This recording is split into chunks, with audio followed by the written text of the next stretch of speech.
Bajo la superficie del cine acecha una oscuridad que pocos se atreven a mirar. Películas tan crudas y brutales que desgarran el alma y desafían los límites de lo humano. Bienvenidos al iceberg del cine prohibido.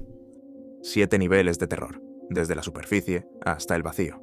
Sumérgete, pero teme lo que espera en las profundidades.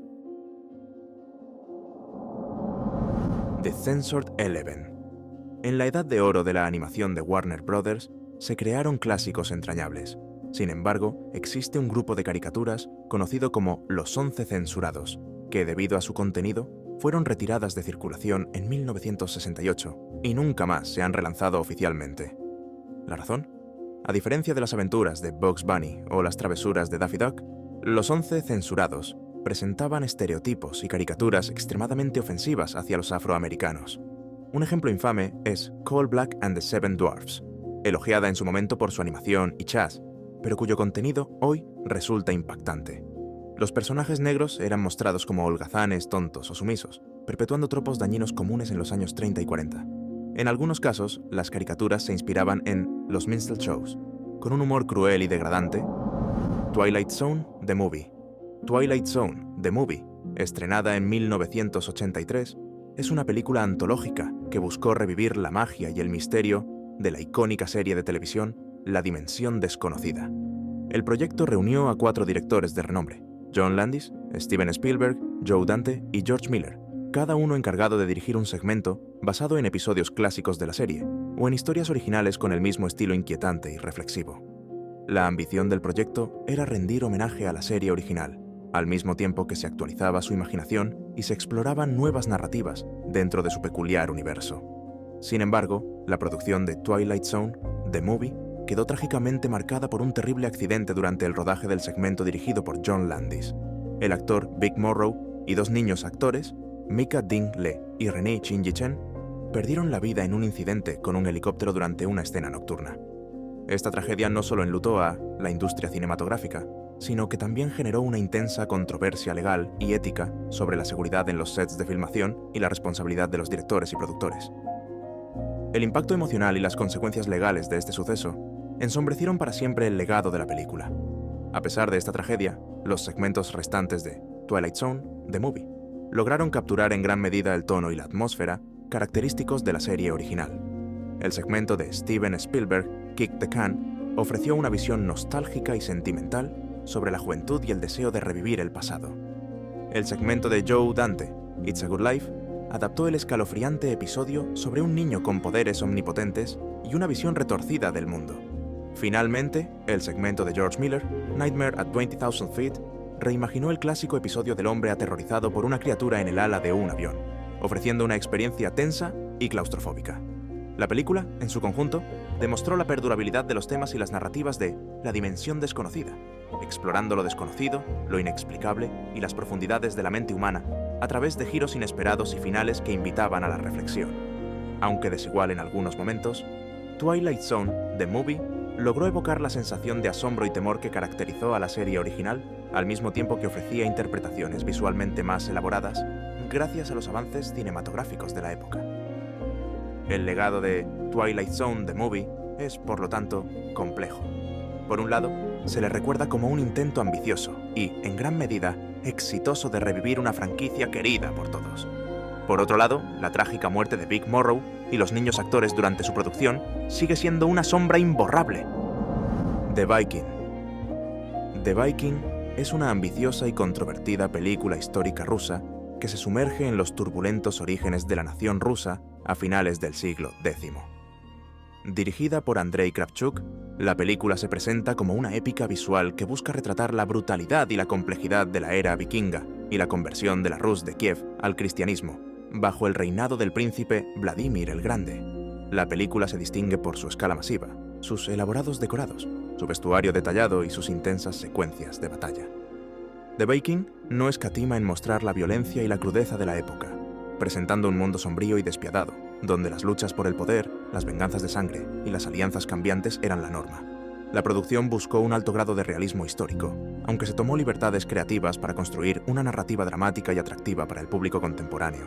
La trama se centra en la figura de Vladimir de Novgorod, un príncipe vikingo que se ve obligado a huir a través del mar helado para escapar de la venganza tras el asesinato de su medio hermano. Después de reunir un ejército de mercenarios vikingos, Vladimir regresa para reclamar su derecho al trono de Kiev, enfrentándose a intrigas de la realeza, guerras civiles y la influencia de diversas facciones religiosas. La película explora su transformación de un guerrero brutal a un líder, que finalmente elige el cristianismo como la religión del Estado, un evento crucial en la historia de Rusia.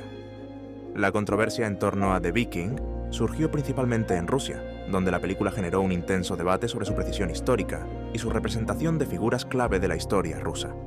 Algunos críticos y espectadores elogiaron su ambición visual y su intento de retratar la dureza de la época, mientras que otros la acusaron de distorsionar la historia, presentar a los eslavos orientales de manera bárbara y ofrecer una visión simplificada y a veces contradictoria de los eventos históricos.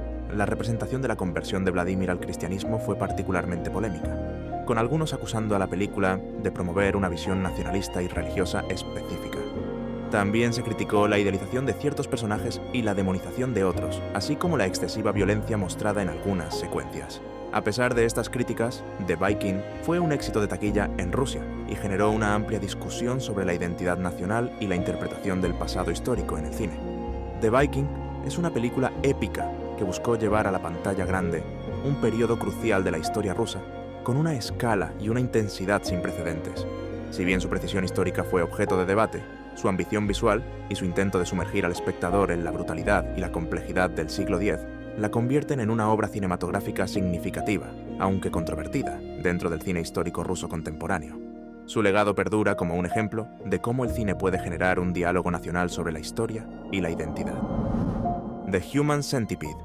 El ciempiés humano presenta una idea sin precedentes en el horror, y por escalofriantes razones. La historia se centra en el Dr.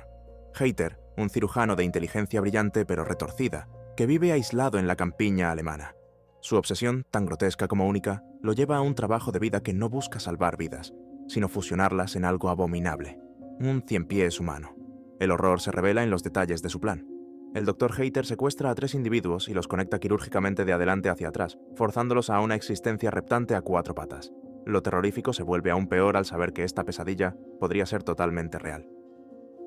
El director Tom Six afirmó consultar a médicos para asegurar la viabilidad técnica del procedimiento y la posibilidad de sobrevivir a él. La saga continuó con 2 entregas aún más extremas, incrementando la muerte, el gore y la longitud del ciempiés. El Ciempiés Humano 2 fue tan impactante que inicialmente fue prohibida en el Reino Unido y Australia, siendo luego lanzada con cortes en ciertas escenas. Zero Day. La pesadilla comienza con Zero Day, una experiencia que te sumerge en un torbellino de imágenes que parecen arrancadas de una cinta casera olvidada, sin artificios ni música que anticipe el horror. No hay cortes elaborados, ni guión evidente. Todo destila una autenticidad que eriza la piel, como si hubieras desenterrado un vídeo maldito en una casa abandonada. La historia sigue a André y Cal, 2 estudiantes de último curso que graban su rutina con una cámara que parece ver más allá de lo evidente. Al principio son solo chicos corrientes. Ríen, hacen bromas, charlan sobre la vida con la ligereza de la adolescencia. Pero, a medida que la cinta se desenrolla, una sombra se cuela en sus voces, un veneno sutil que tiñe sus palabras de oscuridad. En abril de 1999, el mundo se paralizó ante un horror que aún resuena en los corredores de la memoria. Eric Harris y Dylan Klebold, 2 estudiantes, desataron una masacre en su instituto, Columbine, con una planificación tan meticulosa como aterradora. 13 almas perdidas, decenas de heridos y un sinfín de preguntas sin respuesta. Lo más escalofriante no fue solo el acto, sino lo que emergió después, meses de grabaciones, conocidas como las cintas del sótano, donde los jóvenes exponían su furia, su aislamiento y un deseo perturbador de grabar su nombre en la historia con sangre. Esas cintas eran grietas hacia un abismo, retazos de vidas que parecían humanas, pero que escondían algo profundamente siniestro. En Zero Day, André y Cal son un eco inquietante de ese abismo. Como Eric y Dylan, se sienten exiliados en su propio mundo, superiores a sus iguales, asfixiados por una sociedad que los rechaza. Sus vídeos, al principio banales, se tornan cada vez más sombríos. Hablan de sus pensamientos, sus rencores, sus planes. Preparan algo con una precisión que congela el alma. Ensayan con armas, dibujan mapas, calculan cada paso como si fueran tejedores de una pesadilla. Pero lo que desarma es su cotidianidad. No son monstruos de película, no llevan máscaras de villanos. Son chicos que podrían pasar desapercibidos, que podrían ser tus vecinos. Y, sin embargo, en la pantalla, como en la realidad, su camino los lleva a devastar su instituto. La controversia, sin embargo, no yace solo en la trama, sino en su eco. Zero Day irrumpió en 2003, apenas 4 años después de Columbine, cuando las cicatrices aún palpitaban y el nombre de aquel instituto se había convertido en un símbolo de un nuevo terror. La película arañó una herida abierta, avivando un debate que muchos no estaban listos para enfrentar. Algunos se preguntaron si era demasiado pronto para una historia que fuera ficticia.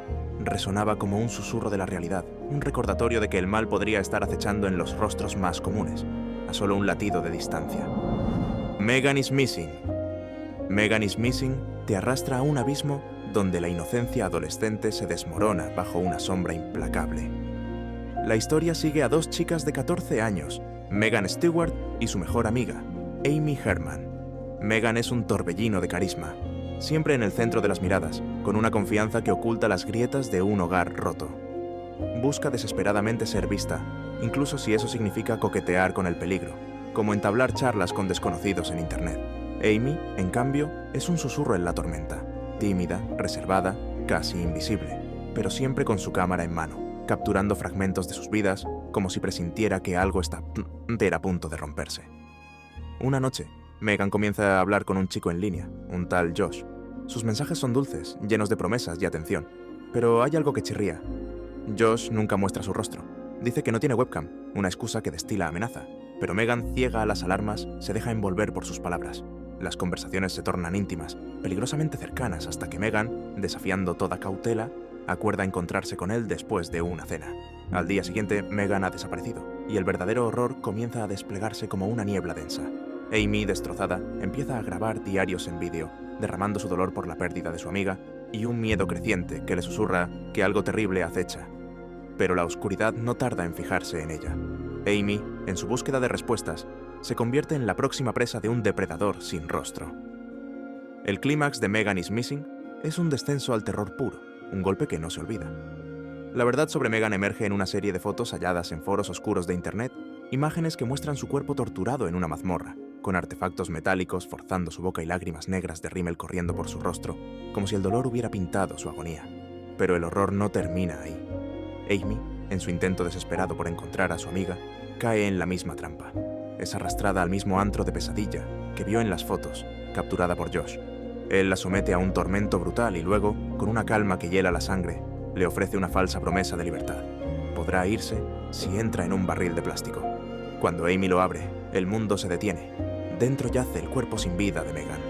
Josh la obliga a meterse junto a su amiga, sella el barril y lo entierra, condenando a Amy a asfixiarse en una tumba compartida bajo la tierra. La crudeza de Megan is Missing, con sus protagonistas adolescentes y una escena de 3 minutos que muestra el asalto de Josh a Amy, fue demasiado para algunos. En Nueva Zelanda, la película fue prohibida por completo. Un testimonio de su capacidad para perturbar, para recordarnos que el mal puede esconderse tras una pantalla, esperando a que alguien cruce la línea. No Child of Mine. No Child of Mine te introduce en la vida de Carrie, una niña británica de 13 años que, a primera vista, parece una más entre tantas. Vive en un hogar modesto con sus padres, atrapada en la rutina de una adolescente. Pero bajo esa fachada, su mundo es un completo caos. Las peleas entre su madre, Linda, y su padre, Jim, resuenan como truenos constantes, desgarrando cualquier momento de paz. Cuando sus padres se separan, podría parecer un alivio, una esperanza para Carrie. Sin embargo, es solo el principio de una pesadilla que caerá sobre ella. Tras la ruptura, Carrie permanece con su madre, anhelando un refugio, un poco de estabilidad. Pero Linda trae a Graham, un nuevo novio cuya presencia emana una amenaza silenciosa. Lejos de ser un apoyo, Graham y Linda convierten la casa en un calabozo. Juntos, someten a Carrie a un abuso físico implacable, un tormento que la quiebra día tras día. Peor aún, su madre la arrastra a actos ilícitos que manchan su alma, robándole cualquier resto de infancia. Desesperada, Carrie huye hacia su padre. Jim, convencida de que él será su salvación. Pero la esperanza se desvanece como niebla al amanecer. Jim, en un acto de traición que hiela la sangre, la explota, ofreciéndola a camioneros por dinero, convirtiendo a su propia hija en una mercancía. Un destello de luz aparece cuando Paul, su profesor, percibe las sombras que envuelven a Carrie e intenta ponerla bajo protección. Pero el sistema, ciego e implacable, desestima las pruebas, abandonándola a su suerte. Carrie es enviada a un hogar de acogida, pero su dolor se manifiesta en furia, destroza lo que la rodea y su rebeldía la expulsa de allí. En un centro de menores, la pesadilla se repite. un trabajador social en quien debería confiar, perpetúa el ciclo de abuso. La oscuridad parece infinita, hasta que, en un acto final de desesperación, Carrie huye una última vez. Su huida la lleva a un pequeño hogar de acogida en un rincón rural, un lugar que parece susurrar paz. Al principio, el trauma la silencia, su voz atrapada en un nudo de miedo. Pero, poco a poco, la calidez del personal comienza a deshacer ese nudo. Carrie encuentra el valor para compartir su historia, para dejar que las palabras curen las heridas que lleva dentro. Aunque sus abusadores escapan del castigo, ella logra romper las cadenas del horror. La película cierra con una nota agridulce. Carrie, contra todo pronóstico, persigue una educación superior, un faro de esperanza en una vida marcada por la crueldad. Basada en una historia real, No Child of Mine es un relato que, aunque termina con un final agradable, te deja con el eco de un escalofrío, recordándote lo frágil que es la inocencia en un mundo que a veces mira hacia otro lado. The House That Jack Built. The House That Jack Built te sumerge en la mente de Jack, un hombre de inteligencia afilada, pero con un alma corroída por una oscuridad insondable. No es una simple narración de su vida, sino una confesión que se desliza como un cuchillo en la penumbra. Jack relata 5 asesinatos, cada uno más espeluznante que el anterior, mientras desentraña su filosofía retorcida sobre el arte, la moral y la existencia misma. Para él no son meros crímenes. Cada muerte es una obra maestra, un lienzo de sangre y caos que se siente compelido a perfeccionar. Lo que hace que The House That Jack Built sea tan inquietante no es solo la violencia, es la forma en que la historia se ejecuta, narrada desde el ojo frío de Jack. No solo eres testigo de sus actos, eres forzado a escuchar cómo los justifica, cómo los envuelve en una lógica enfermiza, cómo los eleva a la categoría de arte. Los 5 asesinatos, o incidentes como él los llama, son los pilares de esta pesadilla. Cada uno revela una nueva faceta de su mente, su planificación obsesiva, su búsqueda de una perfección macabra, diseñados para sacudirte hasta los huesos. El tercer incidente es un recuerdo que se clava como astillas. Jack invita a Topba, a su pareja y a sus 2 hijos pequeños a lo que parece un inocente día de caza. Con una calma escalofriante, enseña a los niños las técnicas de la cacería, hablando de ética con una ironía que te revuelve el estómago. Mientras la familia comparte un momento que parece cálido, la máscara de Jack cae. Desde un escondite, apunta con su rifle a los pequeños y dispara, segando sus vidas en un instante. La brutalidad del acto es un latigazo, pero la pesadilla no termina ahí. Jack arrastra a la madre a su delirio, obligándola a participar en un picnic grotesco, posando junto a los cuerpos inertes de sus hijos, como si fueran trofeos de una cacería infernal. Cuando The House That Jack Built se estrenó en 2018, más de 100 personas abandonaron la sala, asqueadas por la crudeza de las imágenes y por cómo la película no te concede refugio, exponiendo cada detalle de la brutalidad de Jack. Algunos gritaron su indignación, calificándola de enfermiza, de un tormento sádico, pero otros se quedaron hipnotizados o desafiantes, y quienes resistieron encontraron algo más allá del horror, una mirada implacable al abismo de una mente que convierte la muerte en su meta. Snuff. En las sombras de un cine olvidado, se proyecta una cinta que comienza como un escalofriante susurro, indistinguible de tantas otras películas de terror de bajo presupuesto. Pero su desenlace es un grito que perfora el alma, tan perturbador, tan inesperado, que te deja preguntándote si lo que acabas de presenciar debería siquiera existir. Esa es Snuff, lanzada en 1976, una obra que, como un espectro, se alzó desde la mediocridad hasta convertirse en una de las controversias más oscuras de la historia del cine. La trama arrastra a un grupo de mujeres hacia un abismo en Sudamérica, atrapadas por un culto extraño y violento. Lideradas por una figura carismática y siniestra, reminiscentemente de un profeta de la muerte, estas mujeres son presas de un torbellino de caos y sangre. La película, en su mayor parte, se tambalea en el terreno predecible de las películas de terror de explotación de los años 70. Una violencia grotesca, diálogos torpes que crujen como madera podrida, actuaciones que parecen más un lamento que un arte, y una producción tan precaria que casi provoca risa.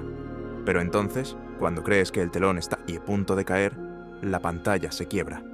Un giro final, como un cuchillo en la penumbra, revela lo que parece ser un vistazo detrás del velo de la propia cinta. El metraje cambia, se torna crudo, tembloroso, insoportablemente real. La cámara se detiene, implacable, sobre una mujer cuya vida es arrancada con brutalidad por lo que parece ser el propio equipo de rodaje. No hay artificio en su sufrimiento. Los efectos, aunque rudimentarios, son tan convincentes que el espectador siente un escalofrío. ¿Es esto ficción o un crimen capturado? Ese salto abrupto de la fantasía a una supuesta realidad es lo que grabó Snuff en la memoria de quienes la vieron. No era solo una película, era como tropezar con un secreto prohibido, algo que no debías haber visto. Y eso, precisamente, era el plan. Originalmente, Snuff no era Snuff. Nació como Slaughter, una cinta destinada a perderse en el olvido, sepultada bajo el peso de su propia insignificancia. Pero entonces apareció Alan Shackleton, un astuto depredador del mercado cinematográfico. Oliendo la oportunidad, adquirió los derechos de Slaughter y, con la precisión de un cirujano, le injertó un nuevo final, una escena granulada, temblorosa, que simulaba un asesinato real en el set. El título, Snuff, era ya una provocación, y su campaña publicitaria, un alarido. Carteles que proclamaban que fue filmada en Sudamérica, donde la vida no vale nada. Shackleton avivó la leyenda urbana de los snuff films, esas películas clandestinas que, según los rumores, mostraban asesinatos reales. Cuando la cinta llegó a los cines, el escándalo estalló como un incendio. Grupos feministas, liderados por Mujeres contra la Violencia hacia las Mujeres, se alzaron en protestas frente a las salas, condenando lo que parecía una glorificación del horror. Pero irónicamente, su indignación fue el combustible que Shackleton necesitaba. La controversia no fue un accidente, era el corazón mismo de la película. Cada grito de protesta, cada titular, alimentaba su infamia. Tumbling Doll of Flesh corre el año 1998 en Japón, una era en la que la industria cinematográfica del país palpita con un fervor enigmático, tejiendo sueños que rozan lo prohibido. En este escenario surge Tumbling Doll of Flesh, una obra que, a primera vista, parece una sencilla producción de bajo presupuesto, centrada en un hombre y una mujer que, aparentemente, participan en una filmación consensuada de cine para adultos. Todo comienza con una calma engañosa, los movimientos son lentos, los diálogos susurrados, y el ambiente, aunque tranquilo, destila una inquietud que se cuela como un escalofrío bajo la piel. Pero algo no encaja. A medida que los minutos avanzan, una sombra se desliza sobre la escena, un presentimiento que emana no solo de los actores, sino del aire mismo que los envuelve. De pronto, sin previo aviso, la narrativa se quiebra con un giro brutal. El hombre desata una violencia aterradora contra la mujer. Lo que parecía un acuerdo consensuado se transforma en una danza macabra de tormento, mientras las cámaras, impasibles, siguen grabando. La violencia no es teatral ni estilizada. Es cruda, deliberada, casi ritualística, y su realismo corta como un cuchillo. La cámara se detiene en el sufrimiento de la mujer, negándose a desviar la mirada, obligando al espectador a ser cómplice de cada instante de su agonía. A diferencia de otras películas extremas, Tumbling Doll of Flesh no ofrece contexto ni excusas para la barbarie. No hay desarrollo de personajes, ni trasfondos, ni justificaciones. Solo un impacto visceral que revuelve el estómago y deja un vacío helado en el alma. El director, Tamakichi Anaru, no buscaba crear una cinta convencional. Su obsesión era despojar la narrativa de cualquier red de seguridad, exponiendo la emoción humana en su forma más cruda y desgarradora. Su visión era una obra tan auténtica que los espectadores dudaran si lo que veían era ficción o algo mucho más siniestro. El título, Tumbling Doll of Flesh, resuena con un eco perturbador, como un susurro que evoca la deshumanización de la mujer, reducida a un mero objeto bajo la crueldad del hombre. Es una obra que no solo desafía los límites del cine, sino que arrastra a quien la contempla, a un abismo donde la línea entre lo real y lo imaginado se desvanece, dejando tras de sí un silencio que pesa como una maldición. Cannibal Holocaust. Nos adentramos en un nivel aún más profundo del abismo, una película tan convincente que su director fue arrestado, acusado de asesinato. Ese fue el destino de Ruggero Deodato, atrapado por la sombra de su propia creación. Cannibal Holocaust, estrenada en 1980, es una película que se ha ganado una infame reputación por su extrema violencia gráfica y su controvertido uso de la crueldad animal, elementos que la han convertido en un referente del cine de terror de explotación y, al mismo tiempo, en una obra profundamente divisiva.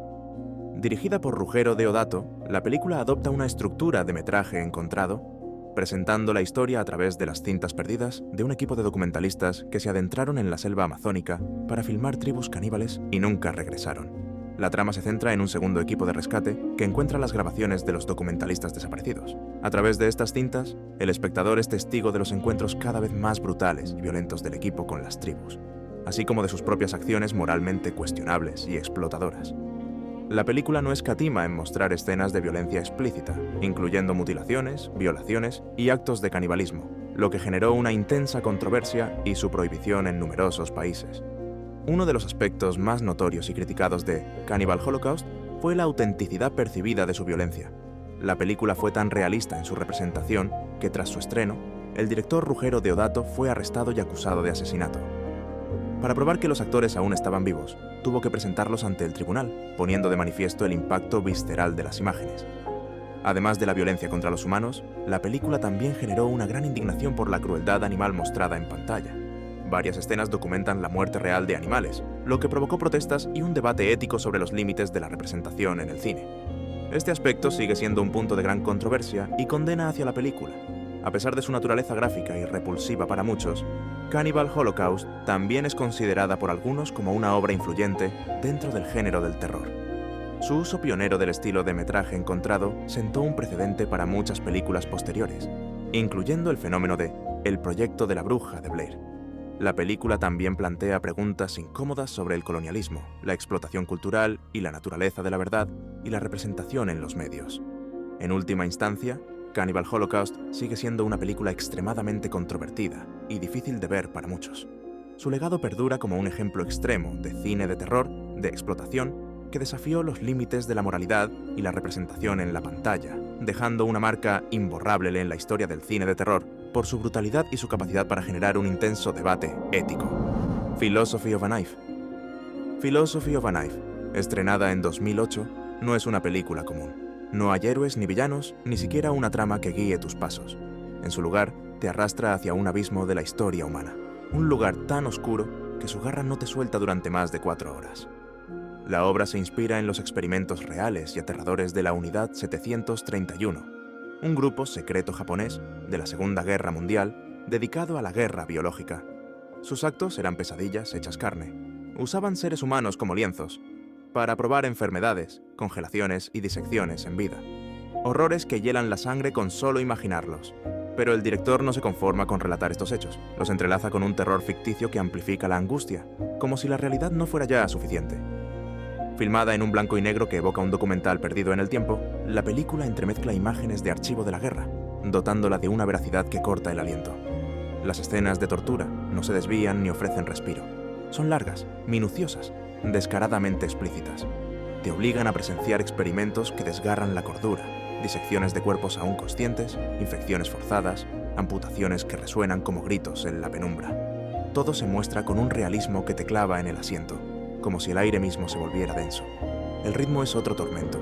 Las escenas se prolongan durante minutos eternos, mucho más allá de lo que cualquier otra película se atrevería. No es un error, es una decisión cruel del director para sumergirte en el peso del sufrimiento. Cada plano parece susurrarte. ¿Cuánto puedes soportar? Un rostro retorcido por el dolor se graba en tu retina.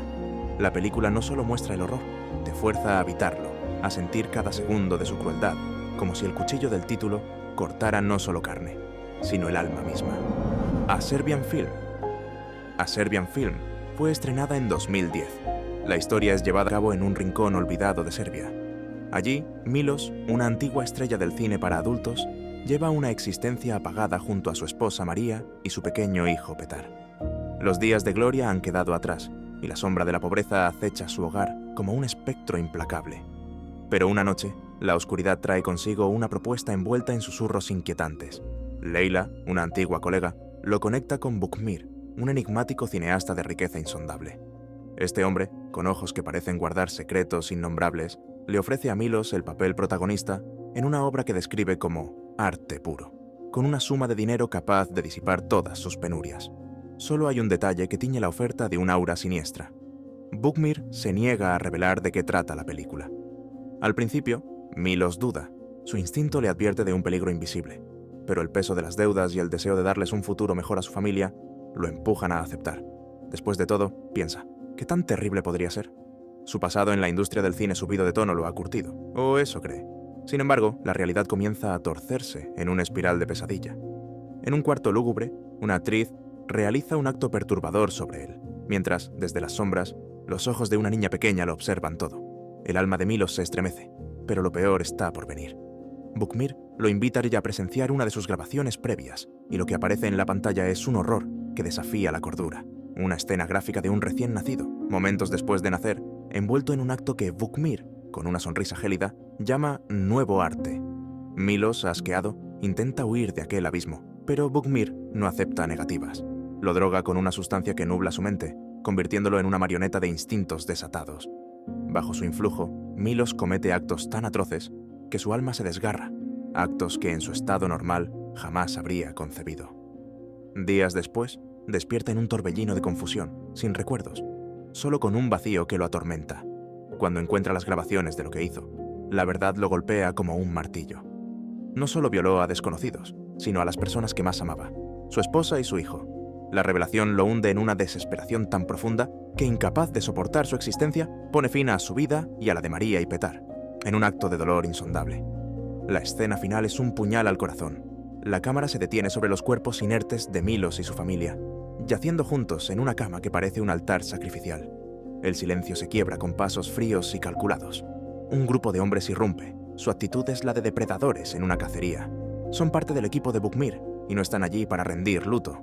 Uno de ellos baja la cremallera de su pantalón y una voz helada ordena: «Empieza con el pequeño».